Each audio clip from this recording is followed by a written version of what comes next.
Hello, this is Professor Lucien, and this is my recording for Lecture 5 for Safety 388, Occupational Safety and Health Standards and Application.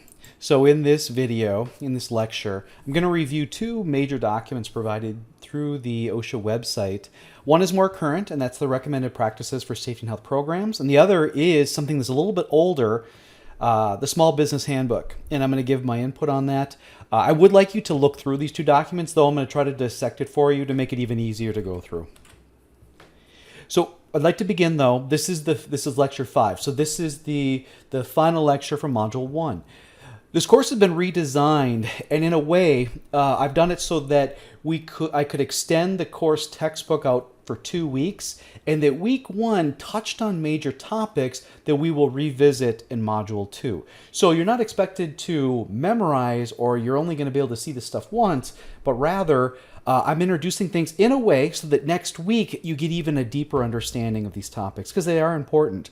Although I'm not going to cover professional ethics again, I want you to understand based on lecture 1 that in many ways it's voluntary when it comes to safety. And isn't that kind of scary and sad that we're not required to hold ourselves and our colleagues, our peers, to a higher level? I mean, we're in charge of worker and the public's safety and health. Shouldn't we be expected to do more? Well, under current standards, it's the individual's choice to pursue a higher level with certifications and education that makes it so that they have to be ethical, but others can still practice and not have that. I think that's too bad.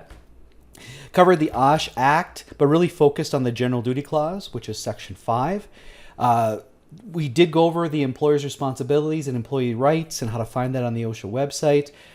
Reviewed through the Center of Disease Control and Prevention the top 10 causes of death in the U.S. And then we switched gears to the Bureau of Labor Statistics and looked at the primary causes of workplace fatalities and the primary causes of non-fatal injuries and illnesses, primarily injuries. Then switched gears to even see how much these things cost. And that was through the Liberty Mutual research. Then we started touching on the Oakley textbook, some definitions of things, some accident models, and I want you to understand how it's important to have a basic set of assumptions and understandings before we really move forward. In Lecture 3, I gave an overview of the resources available through the OSHA website, the data and statistics, and especially the enforcement information, and then I walked you through what to expect in an OSHA inspection so that you could best prepare for it.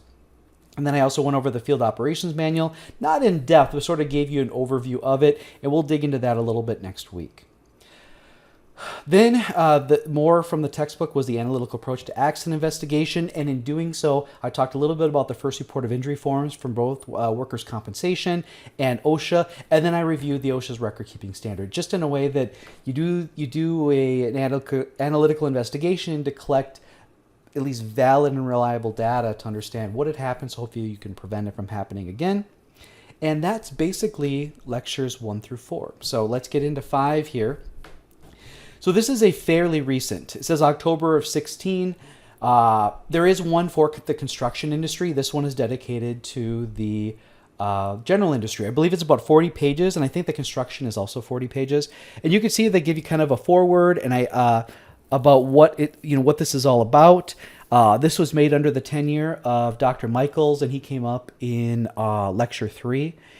And it aligns itself with some of the initiatives that OSHA has, such as the Voluntary Protection Program and the Safety and Health Achievement Recognition Program.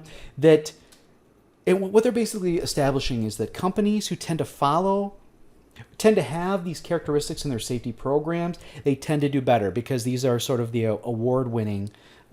Yeah, I guess so. They're recognized for their work. There's a disclaimer at the bottom. I've been trying to share those because I think it's interesting that a lot of their publications now have disclaimers. But here's a table of contents for you, and I'm going to go through each one of these 6 elements of the successful safety program and a little bit about the end. So first they talk about some of the benefits. They talk about decreased claims, decreased cost per claim, the decreased lost time per claim, and claims per million, decreased claims per million. That's interesting.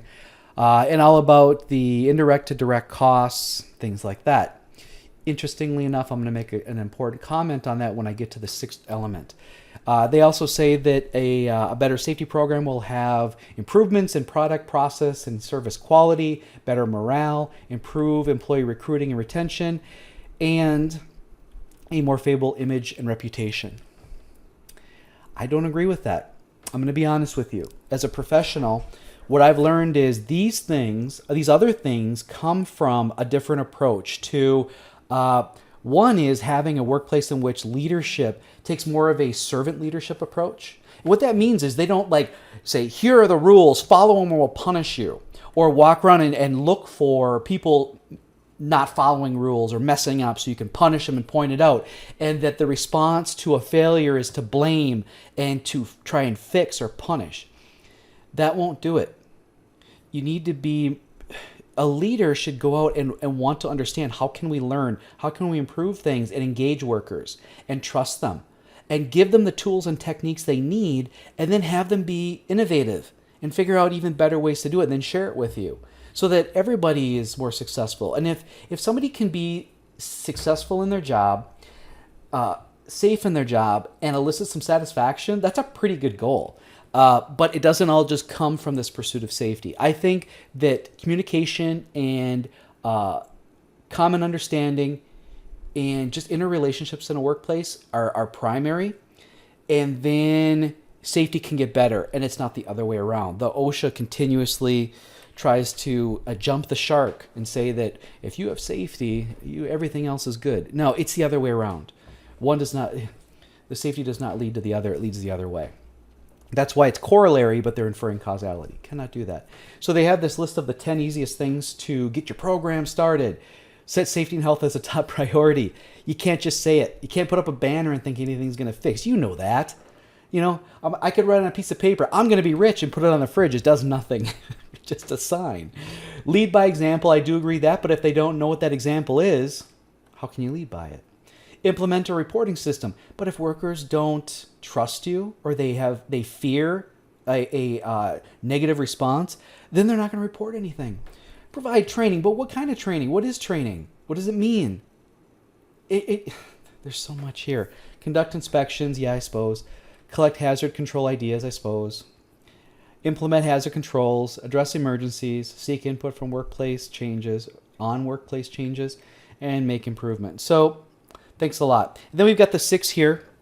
We've got management leadership, worker participation, hazard ID, prevention control, education training, program evaluation. 1, 2, 3, 4, 5, 6, 7. Okay, so they have 7. So it's the 7th one that I'm going to complain about, I guess. First is management leadership. It's interesting that this document has similar language to what you find in any voluntary protection program or VPP documents. And they've got 4 action items for this one. What I want to say about this is the actual effectiveness of management leadership is measured by worker perception. That's where it comes from.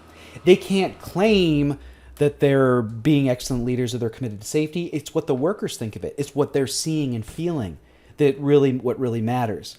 The example I always give is, I may not think I'm an asshole, but it's not up to me. It's what other people think of my actions. But I'm not, I hope.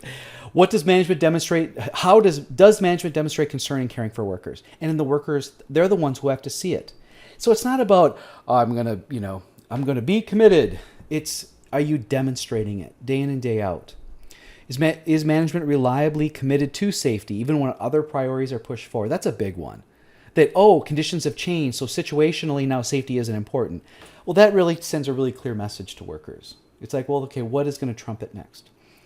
Does management consistently send a message to the workforce about safety? Or again, is it mixed messages? If it's mixed messages, they're there to do a job, not a job and safety. Does management listen to concerns, collaborate with worker supervisors and managers, understand from their perspective, and finally, are their goals smart, specific, measurable, achievable, realistic, and timely? Oops, sorry, microphone. Worker participation, I don't really think they understand this. They use the words encourage. I'd use the word active. You have to go out there and talk. And if they don't trust you, you got to find an intermediary or a facilitator who can. the company is not going to, I don't like to use the term win, but be effective if everybody isn't on the same page. So communication is the most important, and perceptions matter. For workers, perception is reality. I've done studies before where I've talked to workers, what's driving this particular behavior or the way you're doing these things? Well, I perceive management wants me to do this.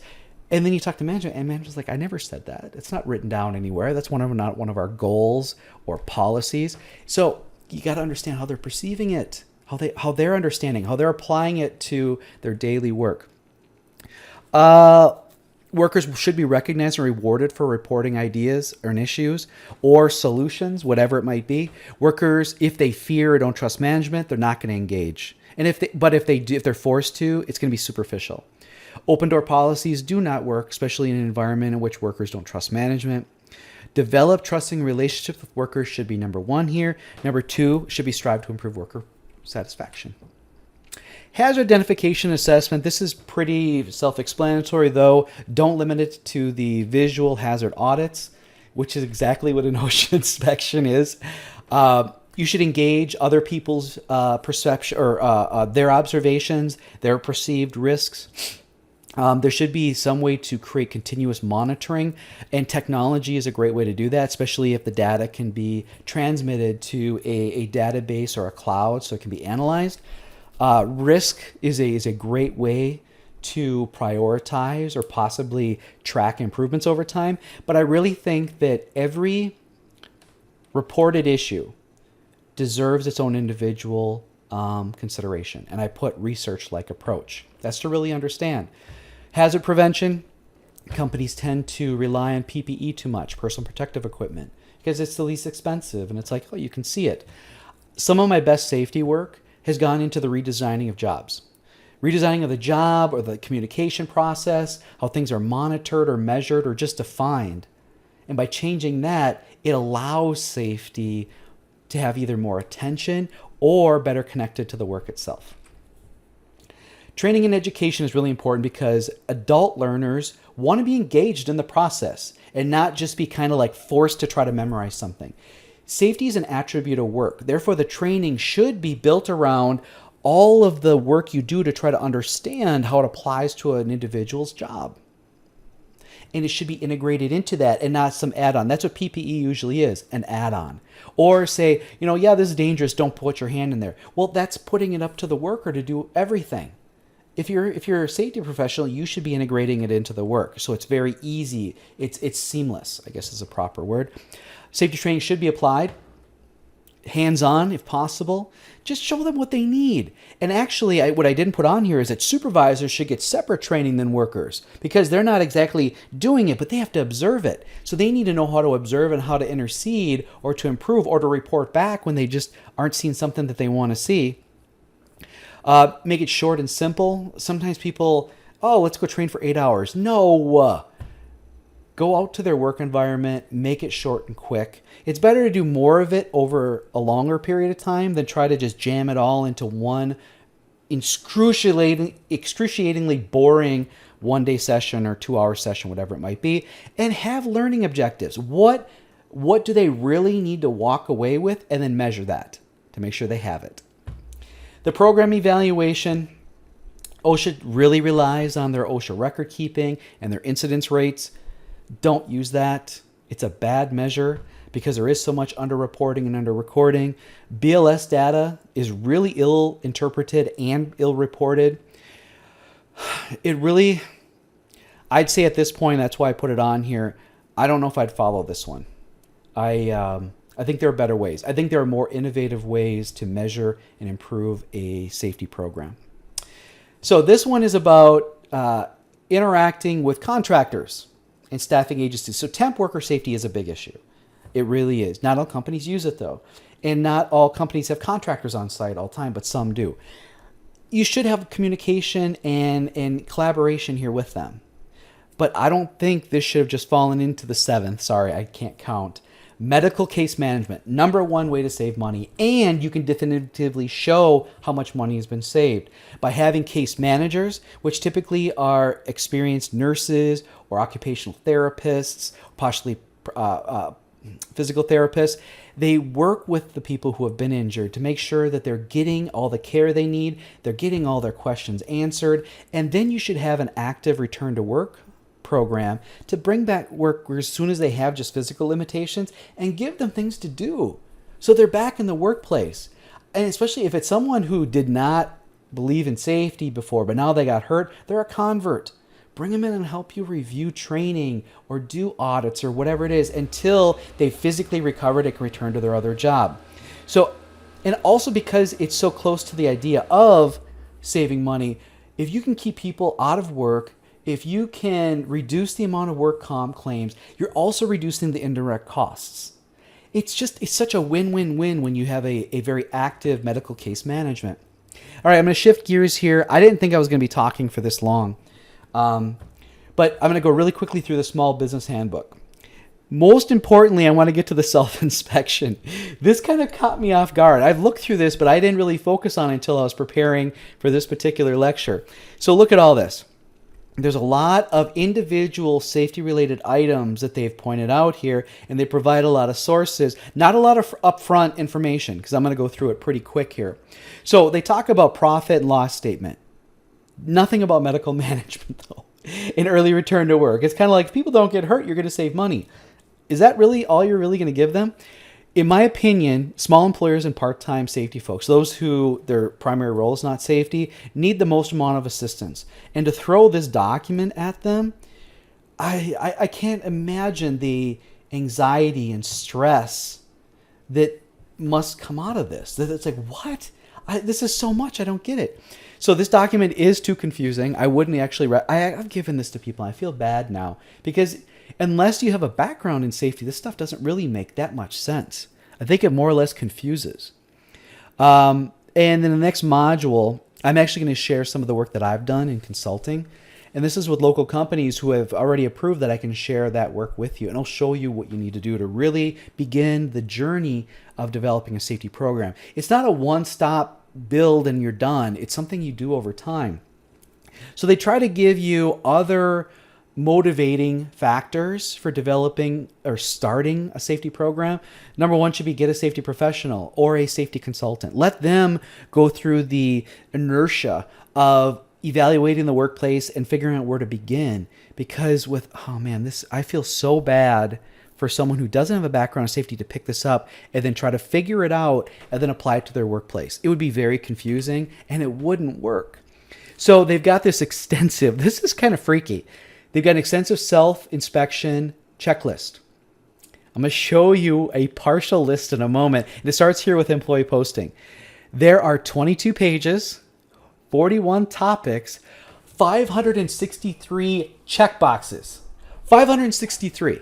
Now, it doesn't apply to every workplace because some of them wouldn't, but it doesn't fully explain how to exclude certain sections. So I could see a company or someone who didn't know what they're doing go through each one individually. Look at this. Partial list. I'm missing about 5 pages. Holy crap, look at this. I can't imagine the kind of stress and confusion this would cause. Sorry, I'm getting upset. So, what I'm saying here, this is just way too complex and not applied. I'm going to show you what you can do. I can go to a place, talk to people, find out what they're thinking and what they have, on paper, which is typically fairly minimal. And what are their concerns? And then I talk to workers. What are your concerns? I do a visual walkthrough and maybe do some sampling. And I can give them a prioritized list and a simple 1 to 2 page checklist. Try to do this over a year. Give them a time period because an effective safety program is earned over continuous monitoring, iterative improvements, and trial and error. That's where it comes from. And many times they don't have the money to invest in a redesign. So, let's choose the low-hanging fruit and show success through that and what could be understood. So it's about the pursuit of learning and understanding and not about checkboxes, identifying hazards and fixing them and following all the stuff they saw there. So that's what I have to say. Should have been 7 elements. Again, I'm sorry I can't count. I want you to know which very important element was excluded by OSHA. I've been hammering on it quite a bit. But even though these two documents, if you were to pick them up and not watch this lecture first, you probably think, oh, okay, I get it. Yeah, I kind of get it. But if you had to take them and actually go into a workplace and use them, I don't think with any if you didn't have the background, it just wouldn't help. It would be too much, too complex, too confusing, not an applied, clear, step-by-step what to do or what you can do, but more of a, here's the big picture, now you figure it out. And unfortunately, that's how some companies create safety programs. Here's the big picture, now you figure it out. Oh, you got hurt, it's your fault. Do you see now where I'm trying to get with this? Anyway, I'm going to cut it off right here. We'll talk about this in discussion on Sunday, and I'm going to refer back to this lecture probably over the next few weeks.